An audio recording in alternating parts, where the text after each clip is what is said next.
বড় নিপীড়কের ভূমিকায় হাজির হন, যেই নিপীড়ন শেখ হাসিনাকেও ছাড়িয়ে যাবে। কেবলমাত্র তখন শেখ হাসিনা বলতে পারবে আমি এই বছর ফিরে আসব। বাস্তবে আমার যেটা অবজারভেশন, শেখ হাসিনার একজন মানুষের জীবনের আয়ু যতটুকু হওয়া উচিত, ঠিক আছে, সেই আয়ু পর্যন্ত শেখ হাসিনার আসার সুযোগ কম। আমার মনে হচ্ছে এটা যে আওয়ামী লীগ চূড়ান্তভাবে যদি বিজয় অর্জন করে তারপরে তিনি আসতে পারেন চূড়ান্তভাবে। এবং এখানে যে আদালতের রায়গুলো হয়েছে ওই রায়গুলো তখন আর রায় থাকবে না, ওই রায়গুলো তার জন্য আশীর্বাদ হবে। এইরকম মানে রাজনীতিতে ইস্টাবলিশমেন্ট চেঞ্জ ছাড়া এরকম গুরুত্বপূর্ণ জায়গায় থেকে গুরুত্বপূর্ণ একটা আন্দোলনে অনেক বেশি হত্যাকাণ্ডের সঙ্গে অভিযুক্ত তার বাংলাদেশে আসা কেবলমাত্র আওয়ামী লীগ যদি চূড়ান্তভাবে বিজয় অর্জন করে এবং অন্যান্য অপরাপর রাজনৈতিক শক্তি যদি ধ্বংস হয়ে যায়, তারা যদি জনগণের কাছে মারাত্মক ঘৃণিত হয় তাহলে হবে। কিন্তু সেটা আবার ওই যে তুরাগ নদীতে গণহত্যা হয়েছে এরকম গল্প দিয়ে না, এত সহজ না, ঠিক আছে? তো এটাই আর কি।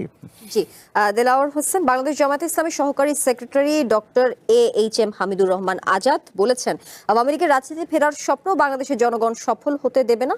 আওয়ামী লীগ যদি বিচারিক যে প্রক্রিয়া সেটির মধ্য দিয়ে রাজনীতিতে ফিরতে চায় সেক্ষেত্রে কি বলবেন? আসলে বিগত 16 বছর যে ফ্যাসিবাদের আমল, যেটা আওয়ামী লীগের আমল, যেটা এত বেশি অপরাধ করেছে শেখ হাসিনার নির্দেশে তার দলীয় নেতাকর্মীরা, এই অপরাধগুলোর যদি বিচার হয় তাহলে এই বিচারে আওয়ামী লীগ আর ফিরে আসার সম্ভাবনা, আইনি প্রক্রিয়াও থাকে না আসলে।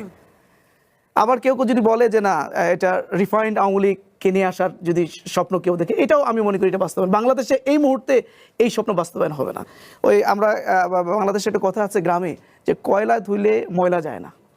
আওয়ামী লীগের ওই গ্রামে আবার বলে যে আওয়ামী লীগ আসলে মানুষ না, আওয়ামী লীগ এদের পরিচয়টা আওয়ামী লীগ হিসেবে দেয়। তো সুতরাং আওয়ামী লীগের নেতাকর্মীদের মধ্যে সবাই একই রকম, এরা ওই যারাই আসুক না করে তারাই আবার একই আচরণ তারা করবে। কারণ আপনারা দেখেছেন যে 75 পরবর্তী সময় আওয়ামী লীগ যখন ফিরে এসেছিল, 75-এর আগে আওয়ামী লীগের যে রূপটা ছিল, 75 পরবর্তী সময় আওয়ামী লীগ যখন আবার ফিরে আসলো অনেকদিন পরে, একই রূপ, লোকগুলো চেঞ্জ হয়েছে কিন্তু তাদের কার্যকলাপের কোনো চেঞ্জ কিন্তু হয়নি। সুতরাং মানে আওয়ামী লীগ রিফাইন্ড চিন্তা করুক আর হলো যে কোনো প্রক্রিয়া চিন্তা করুক, এটা বাংলাদেশের মানুষ কখনোই তাদের অ্যাকসেপ্ট করবে না। এবং বাংলাদেশের মানুষ খুবই অপেক্ষায় আছে যে কখন শেখ হাসিনা ফিরবে, কখন তার ফাঁসির মঞ্চ দেখবে আর কখন তার ফাঁসির শেষ কৃত্যটা অনুষ্ঠানটা দেখবে, এই অপেক্ষায় আছে বাংলাদেশের মানুষ। যতদিন শেখ হাসিনার রেকর্ডিংগুলো শুনছিলাম আমার কাছে ওনাকে প্রচণ্ড দাম্ভিক মনে হচ্ছে। এটা তো আগে তো দাম্ভিক ছিলই, কিন্তু এখনও তার দম্ভ এবং তার উচ্চ শব্দ, কণ্ঠের জোর বিন্দুমাত্র কমেনি। এই না কমার অন্যতম কারণ হলো বাংলাদেশে স্বাধীনতা বিরোধী একটা রাজনৈতিক শক্তি, তারা প্রাসঙ্গিকভাবে সুন্দরভাবে রাজনীতি করছে। তো এই যে তারা সুন্দরভাবে রাজনীতি করতে পারে, করে এবং তারা মাঠে আছে, কাজ করছে, ফাংশন করছে, এইটাই আওয়ামী লীগের রাজনীতির প্রাসঙ্গিকতা। এই প্রাসঙ্গিকতা আসে যে আপনার হলো যখন অপরাধীদের মধ্যে তুলনা করা হয় তখন এই প্রাসঙ্গিকতা আসে যে কে বেশি অপরাধী, কার অপরাধটা বেশি, কার অপরাধ কম, এইগুলো যৌক্তিক হয়ে আসে। আর এই যৌক্তিকতার কারণে আমি মনে করি যে সামনে যদি জামাত ইসলাম আরও শক্তিশালী হয়, আপনি যে জায়গাতে চাচ্ছেন যে আওয়ামী লীগ ফিরবে কিনা, আওয়ামী লীগ ফিরবে এটা নির্ভর করে জামাত শক্তিশালী হওয়ার সাপেক্ষে। জামাত শক্তিশালী হয়ে গেলে আওয়ামী লীগ একবারে দৃশ্যতই ফিরে আসবে, এবং জামাত যদি ধীরে ধীরে দুর্বল হয়ে যায় তাহলে আওয়ামী লীগও ধীরে ধীরে দুর্বল হয়ে যাবে। এটা একটা পরিপূরক একটা বিষয়। আর এবার আসে নিরীহ মানুষ। একটা রাজনৈতিক প্রক্রিয়ায় সকল মানুষ খারাপ হয় না, সকল মানুষ ভালো হয় না, তবে খারাপ মানুষের সংখ্যা খুবই কম এবং খারাপ মানুষের সংখ্যাতেই সবাই অতিষ্ঠ হয়। হ্যাঁ, আজকে আওয়ামী লীগে যারা দেশে অবস্থান করছে তারা যদি ভয়ঙ্কর অপরাধী হতো তারা দেশে অবস্থান করতো না। যারা ভয়ঙ্কর অপরাধী তারা দেশ ছেড়ে চলে গেছে, যারা সুবিধা গ্রহণকারী তারা দেশ ছেড়ে চলে গেছে, যারা সুবিধা গ্রহণকারী না সাধারণ কর্মী হিসেবে ছিল তারা দেশে রয়ে গেছে।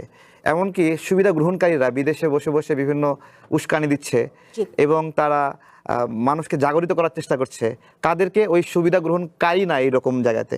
এবং জুলাই গণঅভ্যুত্থানের আগে আওয়ামী লীগের নেতাকর্মীরা যতটুকু তারা আত্মবিশ্বাসী ছিল, জুলাই গণ অভ্যুত্থানের পরে তারা তার চেয়ে বেশি আত্মবিশ্বাসী হয়ে উঠছে ধীরে ধীরে।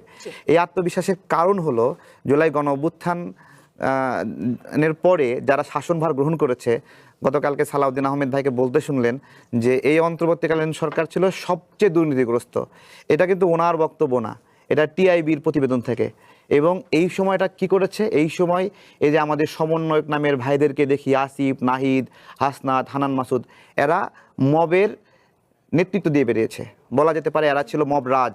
সেই মব রাজরা 353টা গার্মেন্টস বন্ধ করিয়েছে, কলকারখানা বন্ধ করিয়েছে। গাজী ফ্যাক্টরি পুরলো কীভাবে, কারা পুরলো? যদি জুলাই গণ অভ্যুত্থানে, হ্যাঁ, গাজী টায়ার কারা পুরলো? তারা তো সরিয়ে দেয় নাই। তো এই যে যারা ধ্বংস করেছে, আমরা জুলাইটা এই দেশের মানুষ করেছে তাদের মানবিক চাহিদা থেকে, তাদের মনের চাহিদা যে ছাত্রদের গুলি করা হচ্ছে, মানুষকে মারা হচ্ছে, চলো আমরা সবাই নেমে পড়ি। এই মানুষের আকাঙ্ক্ষা আর জুলাই পরবর্তীতে ক্ষমতা গ্রহণকারীদের আকাঙ্ক্ষা একরকম ছিল না। এই আকাঙ্ক্ষা একরকম না বলেই হামের মতো ঘটনায় গাফিলতি করা হয়েছে। তাদের দেশের প্রতি কোনো মায়া নাই, দেশ যা হোক মানে তাদের কাছে যায় আসে না। তো সেই জায়গা থেকে এই যে ফ্রেম আউট যে জনগণ আওয়ামী লীগকে তো সরিয়ে দিল, কিন্তু পরবর্তীতে যারা আসলো, দেখুন মাননীয় প্রধানমন্ত্রী তারেক রহমান, বেগম খালেদা জিয়া, শেখ হাসিনা অথবা এরশাদ, তাদেরকে ওই রকমভাবে ডক্টর ইউনূসের মতো 666 কোটি টাকার একটা ফিগার আউট সরায় রাখতে হচ্ছে না। তারা পুরো দেশকে নিজের দেশ মনে করে। একজন রাজনীতিবিদ আর ডক্টর ইউনূসের মধ্যে পার্থক্য রয়েছে। একজন রাজনীতিবিদ তার রাজনৈতিক প্রক্রিয়ায় সব কিছুকে তার মনে করে, দেশের সব কিছুকে তার মনে করে, সে দেশ এবং সে নিজের মধ্যে একটা সমন্বয় করে। কিন্তু ডক্টর ইউনূসরা দেশকে নিজের মনে করতে পারে না।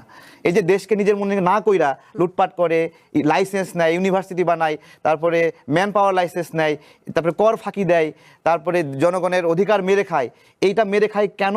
কারণ ডক্টর ইউনূস বাংলাদেশকে ধারণ করে না, এই দেশটা তার না, এই জন্য তার আলাদা একটা ম্যান পাওয়ার লাইসেন্স প্রয়োজন হয়। এই দেশ ঢাকা বিশ্ববিদ্যালয় তার না, এই জন্য তার আলাদা একটা বিশ্ববিদ্যালয়ের প্রয়োজন হয়। জি, দেলাওয়ার হোসেন, বাংলাদেশ জামায়াত শেষ করি, জাস্ট ওইটুকুই শেষ করি।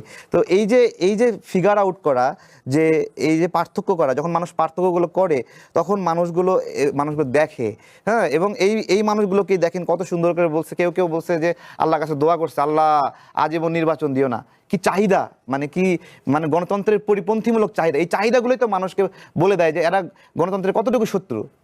জি, দেলাওয়ার হোসেন, বাংলাদেশ জামায়াত ইসলামীর সেক্রেটারি জেনারেল অধ্যাপক মিয়া। বিগত নির্বাচনের পরবর্তী সময় আমরা দেখেছি যে বিচ্ছিন্নভাবে কিছু মিছিল তারা করার চেষ্টা করছে, যেটা হলো সূর্য ওঠার আগে বা একেবারে বিচ্ছিন্নভাবে। তো এটা দুইটা কারণে আমি মনে করি যে এই সুযোগটা তারা পাচ্ছে। এক নম্বর হলো আইনশৃঙ্খলা বাহিনীর ব্যর্থতা। কারণ 5ই আগস্টে গণ অভ্যুত্থানের মধ্য দিয়ে এদেশের মানে পুলিশ বাহিনীর মধ্যে যে নৈতিক পদস্খলন ঘটেছে, তার নৈতিকভাবে তাদের যে বিপর্যয়টা ঘটেছে, এখন পর্যন্ত তারা কিন্তু সেখান থেকে কামব্যাক করতে পারেনি। 2 নম্বর হলো ওই ফেসিবাদী আমলে যাদের উপরে ভর করে শেখ হাসিনা টিকে ছিল, এদের খুব অল্প সংখ্যক অফিসার যারা হয়তো পালিয়ে গেছে অথবা কেউ গ্রেপ্তার হয়ে এখন আছে, কিন্তু অধিকাংশ অফিসাররাই কিন্তু কিছু সুযোগ সুবিধা দিয়ে কম্প্রোমাইজ করে তারা কিন্তু এখনো ডিপার্টমেন্টে আছে, তারা ভূমিকা পালন করে। যার কারণে তারা তো কখনোই এই আওয়ামী লীগের এই কর্মসূচিগুলোকে তারা বাধা দেবে না, বরং তারা তো অপেক্ষায় আছে যে তাদের নেত্রী কখন ফিরে আসে, তাদের কীভাবে প্যাট্রোনাইজ করা যায়। 2 নম্বর হলো এর জন্য সরকারও দায়ী। বর্তমান যারা সরকার ক্ষমতায় আছেন, আমরা দেখেছি নির্বাচনের পূর্ব মুহূর্তে তারা মানে আওয়ামী লীগকে কীভাবে পৃষ্ঠপোষকতা করলো, মানে ওয়েলকাম করলো যে তারা ক্ষমতায় গেলে তাদের মামলাগুলো তুলে নেওয়া হবে, এরপরে তাদের কোনো সমস্যা হবে না, খুব ফ্রিলি তারা বাসা বাড়িতে। এবং আমরা দেখেছি নির্বাচনের ঠিক 1 সপ্তাহ আগে যাদেরকে আমরা 5ই আগস্টের পরে দীর্ঘ 1.5 বছর আমরা এলাকাগুলোতে দেখিনি, যারা জঘন্যতম কর্মকাণ্ডের সাথে যারা লিপ্ত ছিল, যারা জনসম্মুখে আসার প্রশ্নই ওঠে না, সেই মানুষগুলো আমরা দেখেছি আওয়ামী লীগের, সেই আওয়ামী লীগ, যুবলীগ, ছাত্রলীগের সেই ক্যাডারগুলো কিন্তু নির্বাচনে এক সপ্তাহ আগে তারা ফিল্ডে চলে এসেছে, ময়দানে। তারা কাদের প্রশ্রয় তারা আসলো, তাদেরকে আশ্বস্ত করা হয়েছে বিধায় তারা কিন্তু ফিরে এসেছে। এজন্য আমরা বলি যে আসলে এর জন্য সরকারও দায়ী, বর্তমান সরকার যারা আছে আওয়ামী লীগের এই বিভিন্ন কর্মকাণ্ডগুলো এখন যারা পরিচালনা করছেন, যে যতটুকু পারছে সরকার। 2 নম্বর হলো যে আইনশৃঙ্খলা বাহিনীর চরম ব্যর্থতা। আরেকটা যে বিষয়টি আপনি বলেছেন যে এখন ওই যে আমার তারেক ভাইও বললেন যে আওয়ামী লীগের যারা এখন আছেন নিরপরাধ, হ্যাঁ, আসলে যারা অ্যাক্টিভলি আওয়ামী লীগ করেছে, যারা আওয়ামী লীগের কর্মী, তারা কেউই নিরপরাধ ছিল না, তারা প্রত্যেকেই অপরাধের সাথে সম্পৃক্ত। হ্যাঁ, তারা এখন অনেকেই কিন্তু দেশে আছে। দেশে আছে কিভাবে আছে? ওই যে কম্প্রোমাইজ করে আছে, বিভিন্ন সুযোগ সুবিধা দিয়ে আছে যে আমি আছি, মানে কিছু নেতা কর্মীদেরকে সুযোগ দিতে তারা। কিন্তু একটু জানতে চাই যে 4 মাসে কি এটা বলা যায় যে একটা সরকার গত পতিত যে সরকার ছিল সেই পথেই হাঁটছে, এটা কি 4 মাসে বলা যায়? কারণ এটাতে একটি বেশ ভালো একটা তকমা বলতে পারেন, তো সেক্ষেত্রে এটা কি বলা যায় 4 মাসের হিসাব যদি চিন্তা করেন? জুলাই অভ্যুত্থানের মূল স্পিডটা কি ছিল? ফেসিবাদ মুক্ত, ফেসিবাদ মুক্ত একটি বাংলাদেশ, বৈষম্য মুক্ত একটি বাংলাদেশ। কিন্তু আমরা বর্তমান যারা রাষ্ট্র ক্ষমতায় আছেন, রাষ্ট্র ক্ষমতায় আসার পরপরে আমরা যেটি দেখলাম যে রাষ্ট্র ক্ষমতায় আসার পরে তারা কিন্তু একই আচরণ তাদের মধ্যে লক্ষ্য করা যাচ্ছে। যেমন ধরেন দলে এমপিদেরকে বরাদ্দ দেওয়া হচ্ছে, বাট বিরোধী দলে এমপিদের যে ওই জায়গায় বরাদ্দ দেওয়া হচ্ছে না। তারা নির্বাচিত প্রতিনিধি, তারা কাজ করবে না। এবং বিরোধী দল এমপিদের যে আসনগুলো সেই আসনগুলোতে তদারকির দায়িত্ব দেওয়া হচ্ছে হলো বিএনপির যে মহিলা সংরক্ষিত আসনের। এটাও একটা বৈষম্যমূলক আচরণ এবং ফেসিবাদী আচরণ। এরপরে দেখেন যে বিএনপি যে কাজগুলো করছে, যে আজকে প্রশাসনের টপ একটু জামাতের মানে যাদের কাছে একটু জামাতের গন্ধটা পাচ্ছে তাদেরকে কিন্তু ট্রান্সফার করে দিচ্ছে দূর দূরান্ত থেকে, অথচ ফেসিবাদের সাথে সম্পৃক্ত তাদের কিন্তু পদায়ন করছে ডিসি এসপির ক্ষেত্রে। এরপরে দেখেন বিভিন্ন বিশ্ববিদ্যালয়ে যে ভিসি নিয়োগের ক্ষেত্রে খুবই নির্লজ্জভাবে এই জায়গায় যেভাবে দলীয়করণ করা হয়েছে বিভিন্ন নিয়োগগুলোতে, এর মধ্য দিয়ে দেখা যায় যে এই কাজগুলো কিন্তু আওয়ামী লীগ করতো। এই একই কাজ কিন্তু আওয়ামী লীগ করতো, একই কাজ এখন আমরা খেয়াল করছি যে তারাও করছে। জি, দেলাওয়ার হোসেন বেশ কয়েকটি উদাহরণ দিয়েছেন, সেগুলোর প্রশ্ন উত্তর নিশ্চয়ই মোশাররফ আহমেদ ঠাকুর দিবেন। তার আগে একটু ছোট্ট করে জানতে চাই মোহাম্মদ তারেক রহমান আপনার কাছে, সরকারের কর্মকাণ্ড এই 4 মাসে দেখে কি আপনার কি মনে হচ্ছে? ফ্যাসিবাদের কোনো আলামত কি দেখতে পাচ্ছেন কিনা? জি, বিএনপি অবশ্যই আওয়ামী লীগের পথে যাচ্ছে জামাতের কথা মতো, কারণ বিএনপি পুশিন ঠেকায় দিচ্ছে, ভারতের সঙ্গে বন্ধুত্ব না করে চায়নার সঙ্গে বন্ধুত্ব করছে। এটা তো অবশ্যই আওয়ামী লীগের সাথে পথেই যাচ্ছে। তারপরে তিস্তা ব্যারেজ করতে চায় বিএনপি, পদ্মা ব্যারেজ করতে চায়, আওয়ামী লীগের পথেই তো যাচ্ছে এগুলো। তারপরে বিএনপির সময়ে বিজিবি বুক টান টান করে আছে, বিএনপি আমাদের বিজিবি এখন ভারতীয় চোরাকারবারিকে গুলি করার সাহস পায়, তারপরে ধর্ষকদের গ্রেপ্তার করছে। বিএনপি জামাত এমপির মতো যদি এরকম করতো যে মেয়ের নামে হতদরিদ্রের ফান্ড যদি বিএনপির এমপিরা একটু মেরে দিত, মেয়ের নামে যেভাবে আমাদের জামাত এমপি লিখে দিয়েছে, মেয়ের নাম লিখে দিয়েছে, আত্মীয় স্বজন প্রায় 18 জনের নাম দিয়েছে সেখানে, ঠিক আছে। এইভাবে যদি বিএনপি যদি করতো তাহলে তারা বলতো না যে এখন তো মিলতেছে না হিসাবটা, বুঝতে পারছেন। এখন কি বলবে? এখন বলবে যে আমার তো মাথা ঘুরতেছিল ওই সময়, এই জন্য আমার বাবা বলছে যে মুক্তিযুদ্ধে শহীদ হয়েছে, ঠিক আছে। সংসদে যে বিষয়টি নিয়ে বিতর্ক ছিল যে ইউনিয়নের নাম যে নেতা এমপির নামে করা, এই বিষয়টি নিয়ে কি বলবেন? ওইটা বলতেছি, ওটি নিয়ে বেশ কিছু কিন্তু আলোচনা সমালোচনা আমি বলতেছি, এটা নিয়ে বলতেছি। কিন্তু আপনি উদাহরণগুলো আনলেন, আমি একটু মনে করি। অবশ্যই সবগুলো উদাহরণই বলছি। তো ওই রকম ভাবে আপনার হলো যখন সেই হতদরিদ্রের ফান্ডের কথা আসবে তখন তাদের মাথা ঘুরবে, ওই সময় মাথা ঠিক থাকবে না। তারপরে যখন বলবে যে মুক্তিযুদ্ধের ফাঁস হয়ে গেছে তখন মাথা ঘুরবে। আবার যখন বলতেছে না 100 বছরের ইতিহাস, তখন বলবে না আমার তখন মাথাটা ঘুরতেছিল, ঠিক আছে। তো যেটা বলছিলেন আপনি আমাদের বগুড়ার কথা বলছিলেন যে ইউনিয়ন নাম দিয়েছে, ঠিক আছে। তো বগুড়াতে সাধারণত একটা চাল আছে, যারা কোনো একটা প্রতিষ্ঠানের জমিদাতা হয়, তো সেই ফ্যামিলির নামে ওইখানে শিক্ষা প্রতিষ্ঠানগুলো হয়। এটা আমার নানা বাড়ির দান করা জমির ক্ষেত্রে আমার নানা বাড়ির ফ্যামিলির নামে বড় একটা স্কুল আছে, অনেক বড়, 10 বিঘা জমির উপরে স্কুল, ঠিক আছে। তো এটা আমাদের ওখানে প্রচুর, এটা অন্যান্য এলাকায় আজকে যায় না। এবং মীর শাহ আলম ভাইয়ের যেই নামে তার পরিবারের নামে এগুলো আওয়ামী লীগের সময়ে, আওয়ামী লীগ ক্ষমতা থাকা অবস্থায় 6টা প্রতিষ্ঠানের নাম তার পরিবারের নাম হয়েছে। এটা বিষয়টা এরকম না যে এখনই হুট করে হচ্ছে। বেসিক্যালি আমরা ওই একই এলাকার মানুষ, তো আমি দেখতে পারিবারিকভাবে কাকতালীয়ভাবে মিলে গেছে, কাকতালীয়ভাবে না, এটা বিষয়টা যেটা হয় কিছু ক্ষেত্রে অনেক চাটুকার থাকে, তারপরে খুশি করতে চায় যে ঠিক আছে ভাই এটা আপনার মতো করে দিলাম, সে বোঝা না বোঝার আগে করে দিচ্ছে। কিন্তু সবচেয়ে গুরুত্বপূর্ণ যে জায়গাটা দেখেন, এখানে কিন্তু অনেক কনস্পিরেসিও হয়। ওইখানে উনি 1 তারিখে উনি জানিয়ে দিলেন যে আমার নামে শিক্ষা প্রতিষ্ঠান করা যাবে না শিক্ষা মন্ত্রণালয়ে। 9 তারিখে অধিদপ্তরের একজন সিনিয়র সহকারী সচিব সে প্রজ্ঞাপন দিচ্ছে এটা মীর শাহ আলমের নামে হচ্ছে। 1 তারিখে যদি উনি এটা থামায় দিতে বলেন, 9 তারিখে যদি করে, তো এই জায়গাগুলোতে অনেক কনস্পিরেসি হয়। আর মীর শাহ আলম ভাইয়ের ক্ষেত্রে প্রধান যেটা সমস্যা হচ্ছে, এটা তো প্রাইম মিনিস্টার এলাকার মানুষ, তো ওইখানের হওয়াতে ওনার দোষ ধরাটা বেশি বেশি দোষ ধরা যায়। শুধু শুধু এইখানে না, আমাদের যে উন্নয়ন বরাদ্দের কথা বলছে, আমি যদি দেখাতে পারতাম তাহলে ভালো হবে। আমরা তো একই এলাকার মানুষ। আমার বাড়ির সামনে যে রাস্তাটা, এই রাস্তাটা গত কিছুদিন আগে আমার আম্মা স্ল্যাবটা উল্টে ড্রেনে পড়ে যায়, তারপরে আমি আমার আম্মাকে নিজেই ওখানে পরিষ্কার করে দিলাম। হ্যাঁ, উনি ব্যথা পেয়েছে অনেক। আমরা 17 বছর 18 বছর যাবৎ আমাদের রাস্তাঘাটগুলো মানে নষ্ট হয়ে বিকল হয়ে গেছে, ড্রেনগুলো উপচে পড়তেছে। কুরবানির সময়ে যে ময়লাগুলো জমছে ড্রেনে, এগুলো ড্রেনের কোনো ড্রেনে অস্তিত্ব নেই। দুই পাশে পাড় ভেঙে গেছে, ওখানে পড়ে গেছে, সেগুলো নোংরা হয়ে পড়ে আছে আমাদের স্কুলের সামনে। হ্যাঁ, আমাদের যে পারিবারিক স্কুল, সেই স্কুলের সামনে পুরো হাঁটু পানি সমান পানি। তো আমরা ওইখানে ওই বরাদ্দ একটু টুকটাক যে কাজগুলো হচ্ছে, সেই কাজগুলো নিয়েও ওনাকে সমালোচনা করা হচ্ছে যে সব বগুড়া নিয়ে যাচ্ছে। বাস্তবে আমরা দেখলাম যে বগুড়া মানে বরাদ্দের ক্ষেত্রে 16তম 17তম জায়গায় আছে, সেই কুমিল্লা নাম্বার 1-এর দিকে আছে, অন্যান্য জেলাগুলো গুরুত্বপূর্ণ জায়গা। গোপালগঞ্জের মতো জায়গা, যে গোপালগঞ্জ এই সময়ে এসে সবচেয়ে বেশি পিছিয়ে পড়ার একটা ইয়ে ছিল যে গোপালগঞ্জ, সেইখানে সেটাও কিন্তু আপনার হলো 9 নাম্বার না 7 নাম্বার সিরিয়াল আছে বরাদ্দের তালিকায়। তো এই জায়গাগুলো দোষ ধরা যায়। আমরাও বলি যে বগুড়ার যে আমাদের যে ঘাটতিটা আছে না, আমাদেরকে এক্সট্রা কিছু দিতে হবে না।